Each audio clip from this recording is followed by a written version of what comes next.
When Seymour passed away,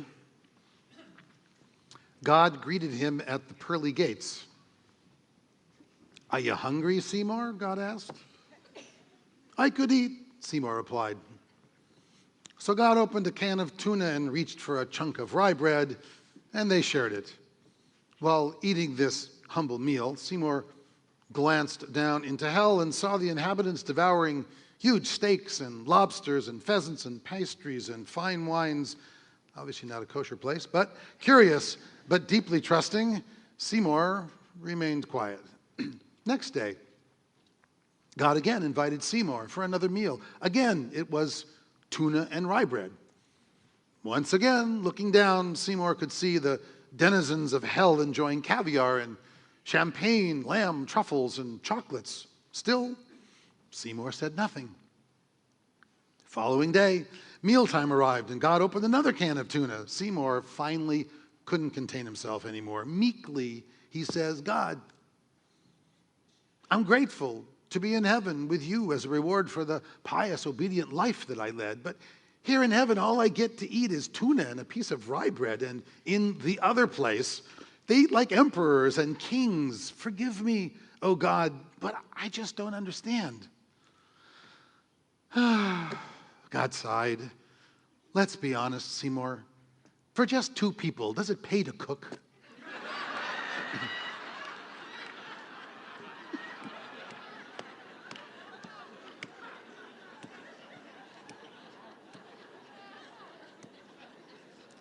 Well, I guess the point of the story is that most people really don't ever really live up to their own standards of righteousness, let alone living to the ideal that we fantasize of what a real tzaddik, a really righteous individual is supposed to be like. But then again, we had this summer. This summer was one of those special seasons in history when we all share rare opportunities to glimpse moments of greatness. It was, as you recall, officially the 30th Olympic Games in London. And it provided us with an amazing summer filled with drama and tragedy and triumph. We watched in awe as one remarkable athlete after another from America and China and Great Britain and Russia, Germany, France, Italy, Jamaica, Croatia, and even Uzbekistan won gold medals in a stunning array of competitions. So I can't think of a better, more relevant subject to share with you today than my choice for the greatest athlete of the year. There are so many powerful lessons that can be learned from the competitions of world-class athletes. And my choice for the greatest athlete of the year this year is no exception. It's a person who stood out from the rest of the crowd, and an athlete whose extraordinary accomplishment set this person apart from even other extraordinary athletes. It's someone whom I am proud to hold up to all of you as one of the most outstanding role models of one of the most important qualities that any athlete, or frankly any human being, could embody.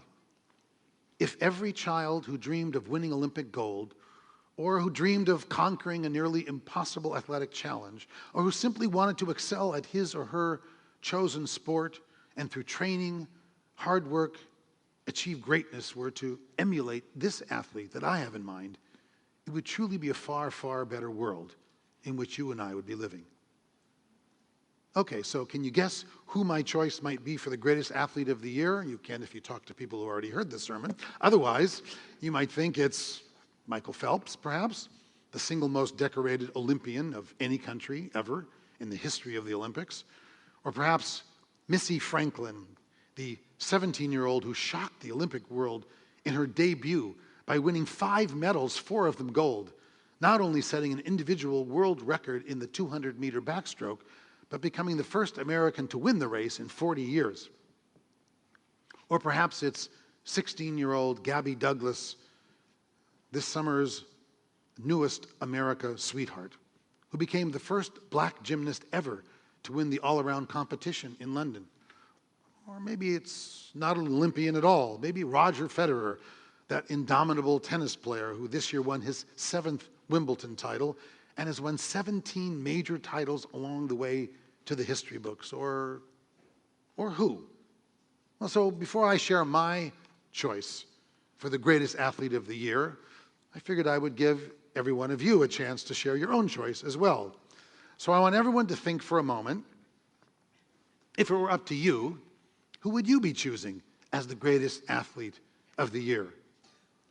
And I'm going to give you a chance to share it with me. I'm going to count to 3, and when I get to 3, I want everyone to just shout out whoever it is that's your favorite pick for your favorite athlete of the year. Ready? Got somebody? Okay. 1, 2, 3. Yeah. No. No, I listened. You should have heard what it sounded like up here. But there was hardly anyone who picked the athlete that I picked. Maybe nobody. I'm sure you did. That's what happens when you give a sermon 3 times. But anyway, here it is. After careful consideration and after studying the great athletic accomplishments of the Olympics and of the entire last year, here is my choice for the greatest athlete of 2012. And his name is Nadav ben Yehuda. I should go this way. Nadav ben Yehuda, because it's Hebrew. I know most of you have never heard of him. So I'll tell you who he is if you haven't, and then why he's my choice, and I'm sure you'll understand. As you might have guessed from his name, Nadav ben Yehuda is an Israeli athlete. Actually, he's an Israeli mountain climber. And this year he decided to try to achieve that which is the goal of every serious mountain climber in the world, and that is he decided to climb Mount Everest. Now, most of you, unless you're mountain climbers yourselves, probably have no idea really just how difficult a task it is and how few human beings have ever actually made it to the top of Mount Everest. At 29,028 feet, Mount Everest is the tallest mountain in the world. And there are over 220 recorded fatalities. And those are just the ones that we know of. It's actually impossible, literally, virtually impossible, to really know just how many human beings over the years have tried and failed, lived and died trying to make it to the top of Mount Everest. 29,000 feet. Didi and I were in New Mexico. When we hit 10,000 feet, she fell asleep on the spot. So 29,000 feet is something. And the record books are full of stories of athletes who practiced for years, literally, and then realized maybe halfway up the mountain or 3/4 of the way up the mountain that the task was just too difficult and the weather was too brutal and they were forced to give up or die. Who knows how many tried but slipped and fell or lost their way, had to turn back, or froze and died along the way. Well, despite the odds and despite the obvious difficulty of the challenge, Nadav ben Yehuda was determined that this year he would do it. He would reach the very top of Mount Everest. He was an Israeli, so he began by practicing on Israeli mountains, Mount Tabor and some of the other mountains in Israel. But if you know anything about Mount Tabor, you realize that compared to Mount Everest, it's barely more than a hill. So then he had to move on to a little bigger challenge. He went to Europe and he practiced on the mountains of Germany and Austria and Switzerland. These are serious mountains, high enough to be real challenges. And then finally, after he had worked and worked and worked, he finally decided he was ready, and he joined up with other athletes from different countries and started the long climb to the top of Mount Everest. Now, Nadav ben Yehuda is only 24 years old. So if he made it, he would be the youngest climber ever to reach the top of Mount Everest.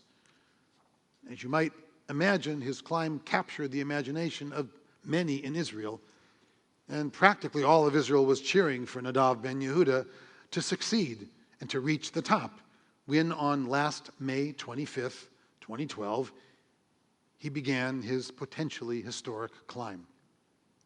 Well, the climbers got together from that group. They decided among themselves not to use ropes to tie themselves to each other. It was their option. Instead, each one would go his own way at his own pace. And then they flipped coins and drew lots, and it fell to Nadav ben Yehuda to bring up the rear. So they started up the mountain. Well, Mount Everest has a deadly reputation for a reason. They had barely climbed a few hundred feet up the mountain when, as quick as a flash, the weather totally changed. It was instantly a freezing cold day. A howling wind shook the trees, blew directly into the face of the mountain climbers. Snow blinded their eyes so thoroughly that they could only move literally one step at a time. It was absolutely brutal. It got so bad that several of the climbers already decided that the weather conditions were just too brutal, the terrain was just too rugged, and so they gave up and went back down the mountain. They turned around. And who could blame them? Nobody. But Nadav ben Yehuda was an Israeli, made of stronger stuff. And so he just kept moving slowly and carefully, one step at a time. One step at a time.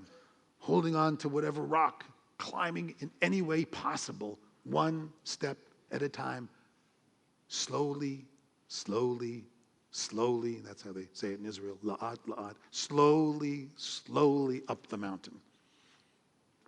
And finally, there he was, within sight of his goal, a mere 300 yards at most to the top. This was the moment that he had been waiting for and training for, his dream of a lifetime. He could literally see the top of Mount Everest within his reach. And then, all at once, he stumbled. And when he looked down, there, lying on the ground, was the body of one of his fellow mountain climbers, Adin Armak of Turkey.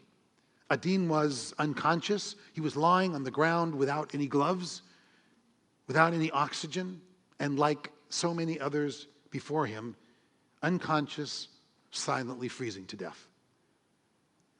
Nadav realized that several other climbers whom he had been following up the mountain had obviously walked right by the freezing body of Adin lying in the snow and had just kept on going. But that was not unusual. Their goal of reaching the summit was so close, too close to give up. And frankly, they all knew that 2 climbers had already died that weekend, and others had just taken the chance that you take when you climb Mount Everest. But when Nadav looked down at this particular climber, Adin of Turkey, yes, he was unconscious and clearly was freezing to death, for sure, but he could see he was still alive. So what would you do? What would you or I do if we were in Nadav ben Yehuda's shoes? The goal of his lifetime, literally right in front of him. He could see it before his eyes. And what had happened to the luckless Turk was, after all, the risk that every climber knew he or she was taking when they started. And to be honest, there's no way I can really know, never having been in that situation, what I would have done.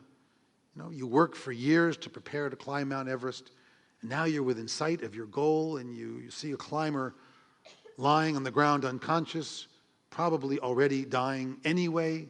What do? Abandon your goal and the fame and the fortune that that achievement might bring?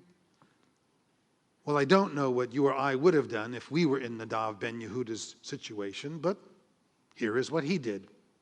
First, he took off his gloves and he put them on his fellow climber, even though by doing so at that altitude, he set himself up for certain frostbite. And in fact, he eventually did get frostbite on 4 of his fingers. And then he took off his oxygen tank and put it on Adin, even though he knew the risk of being up so high without oxygen. And then he bent down and he lifted his fellow climber and he put him over his shoulder. And he turned around and struggled back down the mountain, carrying Adin for 9 hours until he reached camp number 4.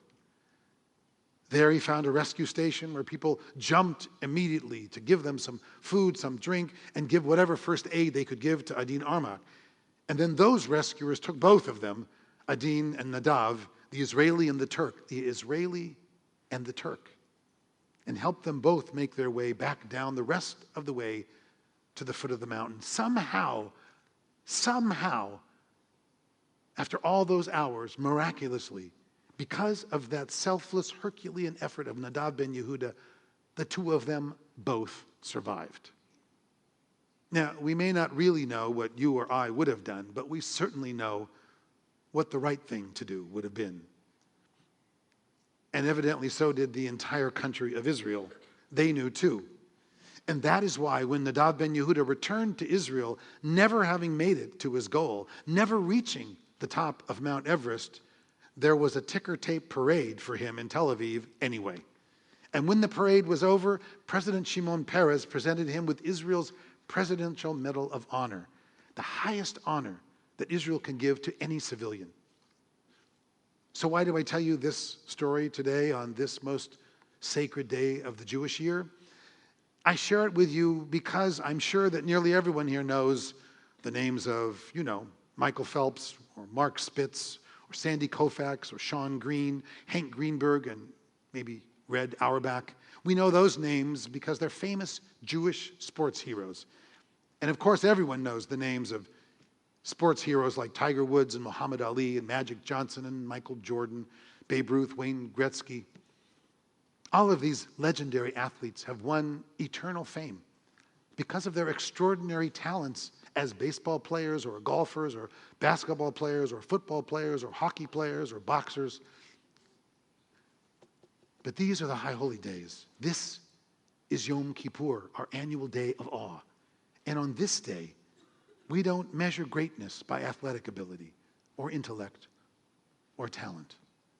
On this day each year, we gather together as one spiritual family, inspired by countless generations of our ancestors who have wrestled year after year for more than 4,000 years with the ultimate questions of life. On this day, we look into the mirror of our lives and we ask ourselves what our true values really are. And that is why my choice for the greatest athlete of the year has nothing whatsoever to do with Olympic gold and everything to do with the Golden Rule. I believe that the name Nadav ben Yehuda is a name to remember. Nadav ben Yehuda is the athlete of whom I am most proud as a Jew. Nadav ben Yehuda is an athlete worth emulating.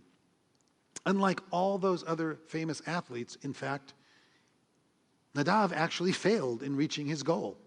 He failed in fulfilling his dream. He didn't win a multi-million-dollar contract. He hasn't signed one endorsement deal.